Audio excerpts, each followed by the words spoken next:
Yo, Kippy Sky here. What's going on, YouTube? Welcome back to the channel. And today I want to talk to you guys about why you should try your best to avoid upping your channel levels above 0 dB. We're going to talk about in this video what that means. What do I mean by speaker levels? Why is it bad to go over 0? And what kind of problems does it introduce? We're going to talk about that all in this video here. And I have my Anthem Avium 70. It's my preprocessor that I'm going to use as an example throughout this video, but your preprocessor or AV receiver has the same setting. Inside your menus, you'll find what they call speaker level or speaker volume, whatever it may be. You have the ability to adjust your speakers overall levels individually. So your center channel, front speakers, rear speakers, subwoofers, all of them can be turned up or down in that menu. But we don't want to just crank things up to the maximum. And let's talk about why. Alright, so we are inside my menu here on my screen. I can control my phone, or I can control my whole system with my phone using the Anthem Avium 70 app. But these settings are in your AV receiver or preprocessor, maybe under a different name, under a different menu, but you guys have the same menus. So let's talk about levels. If I go to Settings, Setup Menu, hit Speakers, and then I go down to Levels, these are your levels, meaning each speaker has the ability to have its volume level tuned. So for 1, for 2, front left, front right, so on and so forth, depending on how many speakers you have, you guys can change the volume for each individual speaker. And they are measured in terms of dB or decibels, how loud something is. And you can usually turn it down to -10 all the way up to +10. 0 being no volume change at all. So the lower the number, negative the number, the softer the volume. The closer to 0 is neutral or no change at all. And then if you go into the positive, you start to up the volume. You're turning up the volume, right? So you're maybe thinking, oh, cool, I have levels. I can turn up my speakers. I may be able to blast them out. Great. Didn't know I could turn up my speakers and make it louder. Well, you can't do that necessarily. So let's say I have an AV receiver and it's rated for 100 watts per channel, meaning each speaker, each amplifier that's powering my speakers is rated to give me 100 watts. So if I go to my volume knob, if I go back to the menu here, this is my volume knob. Typically, most people have it in terms of negative value, just like the levels are. So -90 on my, let's call it a receiver to keep it consistent. Let's say my receiver at -90 dB is pretty much mute. There's no volume level, but I can turn this volume up as loud as I want to, all the way up to 0 dB, or as we know it, reference level. If I turn this up to 0 dB, that means that I'm asking my receiver to give you my full 100 watts. I have my friends over, I have a packed house, I have a big room, I want all the power, I want it to be turned up to max power, 100 watts. So if I turn this volume knob all the way up to 0 dB, I'm asking for my amplifiers to give me the full power. Now, if we go back to our setup menu, on speakers, KEF-R, if we go back down to our levels, remember, we're also in negative value. Anything that you have in the positives, you are now asking for your amplifier to do more than what it's capable of. Remember, our volume knob goes up to 0 dB. That is max volume. So if I start changing my levels to be higher than 0 dB, then I'm asking for more power that I don't have. And that's called clipping. Clipping, in short, is a distorted signal. It's a cut sine wave that's coming through your speakers. It's nasty. It can blow your speakers. It can harm your amps. It can cook your voice coils. It is not a good thing, and it sounds terrible. You can hear clipping. It is a level of distortion that will potentially very quickly fry your speakers, if not the speakers and your amplifiers, in this case your AV receiver. So you want to keep your levels below or at 0 dB so that when you do turn up your volume knob, you're not exceeding that power rating. So assume if you have your volume knob on 0, if you have your levels higher than 0, you are essentially asking your volume knob to go higher than it can. And that's how you cause clipping. Clipping means heat. Heat destroys not only your speakers, but electronics as a whole. You cause a lot of problems. I will leave a card above for what clipping is. It's called What is Clipping? And it's a great video that explains what clipping is, what it does to your system, and how to prevent it. And this is one way. So you may be going through my menus here and you're thinking, whoa, whoa, whoa, buddy, hold on, hold the phone.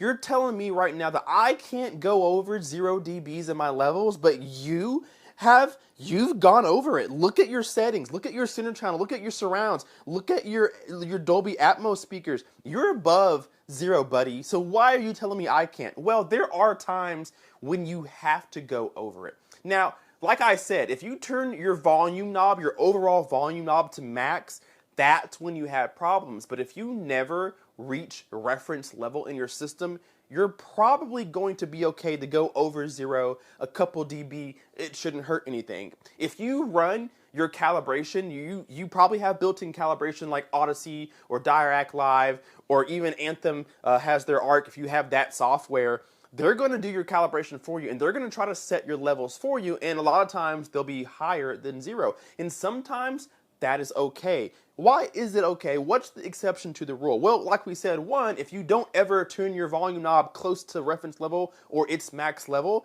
then you probably won't ever have a problem with clipping. You won't ever use all the power to begin with, so you may be able to raise your levels up a little bit. But sometimes you have to raise your levels to make sure that all your speakers are the same volume at your listening position. So for example, my subwoofers, they're below 0.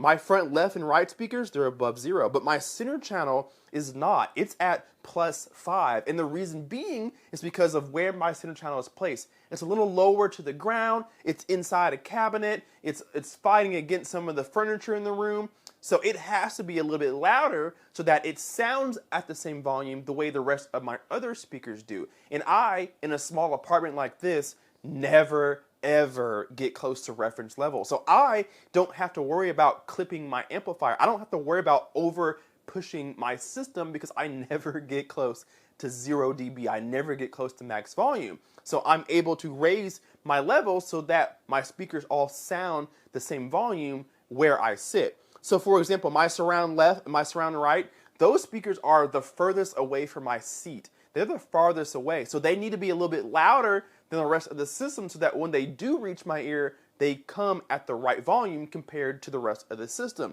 So like we said, sometimes you need to boost your levels just a little bit so that you can hear them. Sometimes they're hard to hear. My Atmos speakers, they're in the ceiling, right? And their sensitivity isn't the best. They're not the most efficient speakers. So less efficient speakers call for more power. And so you have to raise the volume a little bit so that you can actually hear the speakers.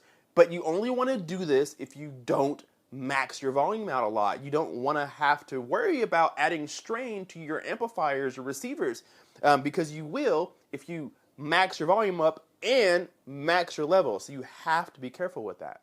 So you may be wondering, okay, great. So if I have a receiver and I have amplifiers built in, be careful. But what if I have external amplification? What if I have a preprocessor and I'm using RCAs to plug into my amplifier?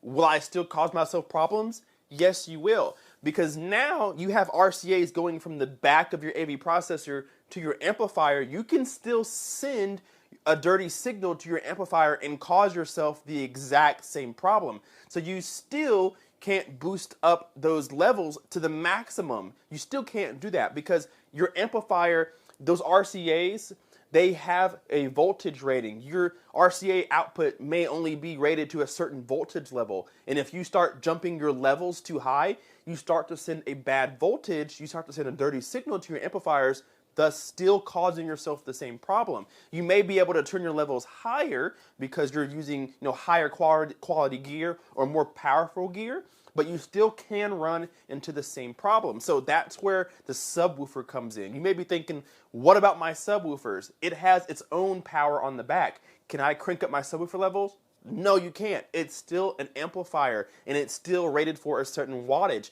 If you start to crank up the subwoofer levels, whether that's an AV processor or an AV receiver, you can still send a bad signal to your subwoofer, a clipped signal, and it will play that signal and you will fry, if not your sub itself, you'll fry the amp. One of those two will happen. So even though you're using external amplification or even though you're sending a signal to your subwoofer, you can still send a dirty signal to your system if you crank your levels too high. So you have to be careful regardless of if you're using a receiver or if you're using external amplification.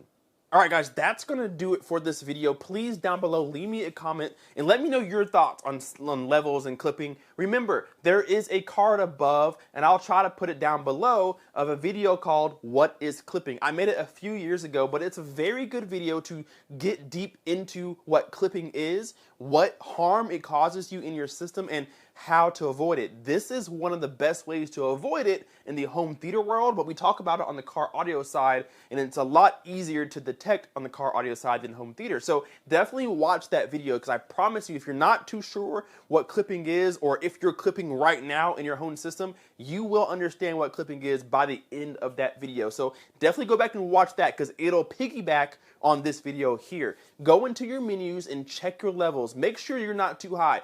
+2, +3, maybe even +4 isn't going to cause you too much harm, but if you're nearing +6, 7, 8, 9, 10 or greater, you are at large risk of harming your speakers if you're somebody who listens to your system at a very high volume. So thank you guys so much for watching. Hit that like button, leave me a comment down below, and we will see you guys in the next video. KPS Guy out. Peace.